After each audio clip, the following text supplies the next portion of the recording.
नमस्कार दोस्तों।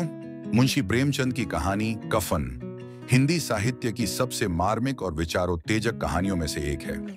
यह कहानी सिर्फ गरीबी की नहीं है, बल्कि मानव स्वभाव, समाज की व्यवस्था और जीवन मृत्यु के कठोर यथार्थ का दर्पण है। यह कहानी हमें यह सोचने पर मजबूर करती है, क्या गरीबी इंसान से उसकी संवेदनाएं, उसका नैतिक विवेक और उसका इंसान होना भी छीन लेती है।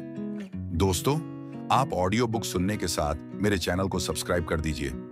आपका छोटा सा सहयोग हमें और भी बेहतर कंटेंट बनाने की प्रेरणा देता है। आइए अब कहानी शुरू करते हैं। भाग 1, घीसू और माधव। भूख से टूटी जिंदगी। कहानी शुरू होती है दो पात्रों से, घीसू और उसका बेटा माधव।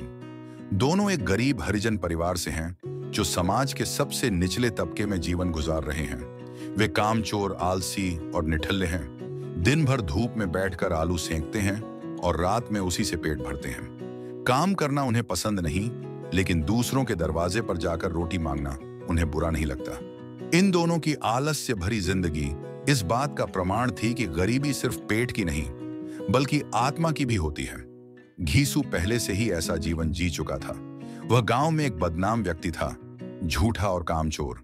उसका बेटा माधव भी उसी के नक्शे कदम पर चल पड़ा था। भाग 2। अब आती है तीसरा पात्र, बुधिया, एक औरत जो माधव की पत्नी है एवं काम करके दोनों का पेट भरती है। माधव की पत्नी बुधिया अब गर्भवती है और प्रसव पीड़ा में तड़प रही है। रात का समय है, झोंपड़ी में अंधेरा, चारों ओर सन्नाटा और भीतर से बुधिया की करुण चीखें।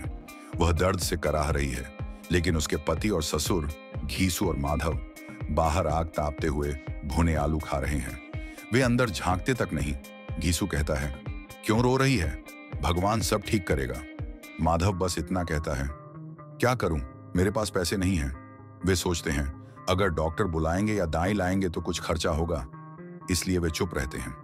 घीसू पुनः माधव से कहता है, जाकर एक बार देख क्यों नहीं लेता, बहुरिया कैसी है? माधव जवाब देता है, मैं नहीं जाऊंगा, मुझसे उसका दुख देखा नहीं जाएगा। आप क्यों नहीं दिखाते? घीसू जवाब देता है, मैं कैसे जाऊं, वह अस्त व्यस्त होगी, मुझे देखकर और शर्मा जाएगी। जबकि दोनों इसलिए नहीं जाना चाहते थे कि एक के चले जाने पर दूसरा ज्यादा आलू का लेगा। उनकी संवेदना भूख के बोझ तले मर चुकी थी। भाग 3, रात की निष्ठुरता। रात गहराती जाती है। बुधिया की कराहटें और तीव्र होती जाती हैं। कभी वह जोर से चीखती है, कभी शांत हो जाती है। घीसू और माधव के कानों में ये आवाजें अब सामान्य लगने लगी हैं। घीसू कहता है, ऐसी ही एक औरत थी जो रात में चिल्लाई और सुबह बच्चा भी मर गया, और वह भी।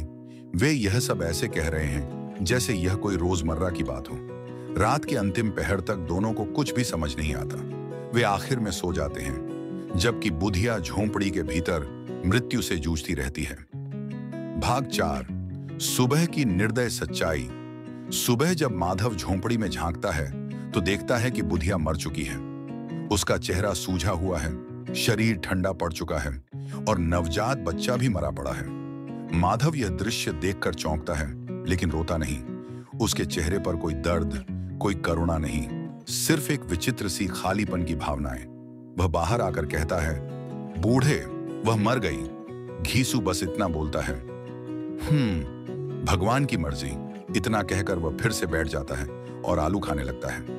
यह दृश्य प्रेमचंद की लेखनी में इतना तीखा और सजीव है कि पाठक के मन में एक सिहरन पैदा हो जाती है। भाग 5, शोक या अवसर। बुधिया के मरने के बाद माधव और घीसू को अचानक एक नई चिंता होती है। अब उसका कफन कहां से आएगा? वे सोचते हैं कि अगर कफन नहीं देंगे तो गांव वाले उन्हें कोसेंगे। इसलिए दोनों गांव में जाकर भीख मांगने निकल पड़ते हैं। दोनों यह सोचते हैं कि लोग गरीब बुधिया के नाम पर कुछ न कुछ देंगे। और सच में जब वे बुधिया की मौत का रोना लेकर गांव में जाते हैं तो लोग उन्हें दान देने लगते हैं। किसी ने पैसा दिया, किसी ने अनाज, किसी ने कपड़ा। धीरे धीरे वे लगभग 5 रुपए जमा कर लेते हैं, जो उस समय बहुत बड़ी रकम मानी जाती थी। भाग 6, शराब की दुकान का लालच अब प्रश्न था। इन पैसों से कफन खरीदें या कुछ और करें? दोनों एक पेड़ के नीचे बैठकर सोचते हैं। घीसू कहता है, मरने से पहले तो बुधिया ने फटे पुराने कपड़े में दिन गुजारे। अब मरने के बाद नए कफन का क्या करेगी? वह तो बुधिया के साथ ही जल जाएगा। अगर एक बार बढ़िया दारू हम लोगों को मिल जाए तो सारा दुख भूल जाएंगे। माधव भी सहमत हो जाता है। दोनों फिर गांव के शराब खाने में पहुंच जाते हैं। वहां वे 5 रुपए से दारू, तले चने, पकौड़े और मीठे व्यंजन खरीदते हैं। दोनों खाकर नशे में धुत हो जाते हैं और अपनी जिंदगी का सारा दुख भूलकर हंसने लगते हैं। घीसू कहता है, कितनी अच्छी औरत थी, मरने से पहले भी हमें तकलीफ नहीं दी और मरने के बाद भी हमें दावत देकर गई। माधव कहता है, हाँ, भाग्यवान थी, हमें झंझट में नहीं डाला। दोनों ठहाके लगाते हैं। शराब खाना उनका मृतक भोज बन जाता है। भाग 7, समाज का कटु दर्पण। इस दृश्य में प्रेमचंद ने गरीबी की चरम सीमा और सामाजिक विडंबना को उजागर किया है। जहां सभ्य समाज में मरने के बाद व्यक्ति को श्रद्धांजलि दी जाती है, वहीं यहां गरीबी के कारण मौत भी मजाक बन गई है। घीसू और माधव की हंसी में निष्ठुरता है, पर उसके पीछे एक भयानक सच्चाई भी है। भूख ने उनकी आत्मा को मार दिया है। वे पापी नहीं हैं, वे उस समाज के पीड़ित हैं जिसने उन्हें इतना तोड़ा कि अब वे अच्छे बुरे का भेद ही भूल गए हैं। भाग 8, रात की नशे में खोई आत्माएं। रात को दोनों नशे में धुत होकर गांव लौटते हैं। बुधिया की लाश अब भी वैसी ही पड़ी है। कफन नहीं, श्मशान नहीं, बस एक ठंडी लाश। दोनों आग के पास बैठते हैं और झूमते हुए गाने लगते हैं। माधव के चेहरे पर कोई पछतावा नहीं, बल्कि एक अजीब सी शांति है, जैसे किसी भारी बोझ से मुक्त हो गया हो। घीसू आसमान की ओर देखता है और कहता है, वह सीधी स्वर्ग जाएगी, किसी का कुछ नहीं बिगाड़ा, भगवान उसे चैन दे। दोनों फिर हंसने लगते हैं, एक ऐसी हंसी जो दर्द से ऊपर उठ चुकी है। भाग 9, प्रेमचंद का संदेश। मुंशी प्रेमचंद ने इस कहानी में नैतिकता या उपदेश नहीं दिया है, बल्कि हमें यह दिखाया है कि जब अभाव, भूख और अन्याय किसी समाज में चरम पर पहुंच जाते हैं तो इंसान अपनी संवेदनाएं खो देता है। वे लिखते हैं, जिस दिन मनुष्य की भूख मिट जाएगी उसी दिन उसकी आत्मा पुनः जाग उठेगी। कहानी हमें यह नहीं सिखाती कि घीसू माधव गलत है, बल्कि यह सिखाती है कि समाज की असमानता ने उन्हें ऐसा बना दिया है। भाग 10, अंतिम दृश्य, विडंबना की परिणति। सुबह होती है। गांव के लोग बुधिया की लाश देखते हैं और घीसू माधव को गालियां देते हैं। नीच लोग कफन के पैसे से दारू पी गए, पर घीसू और माधव पर कोई असर नहीं होता। वे शांत हैं, जैसे कुछ हुआ ही नहीं। उनकी आंखों में कोई शर्म नहीं, क्योंकि गरीबी ने उनकी शर्म पहले ही छीन ली थी। वे कहते हैं, जो हुआ भगवान की मर्जी से हुआ, गरीब का मरना कोई नई बात नहीं। समापन, यथार्थ की करुण पुकार।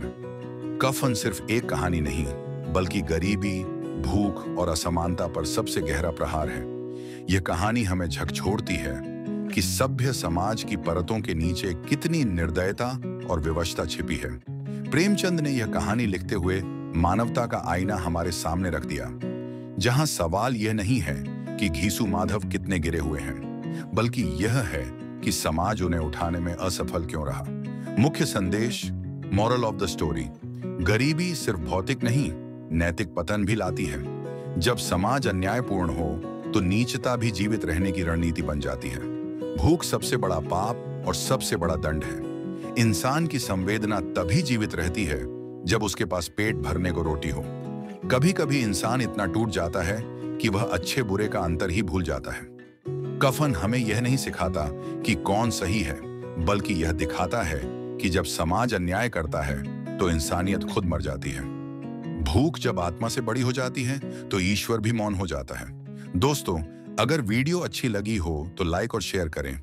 मेरे चैनल विविध संसार को सब्सक्राइब करें और बेल आइकन दबाएं ताकि नई वीडियो आप तक तुरंत पहुंचे। धन्यवाद।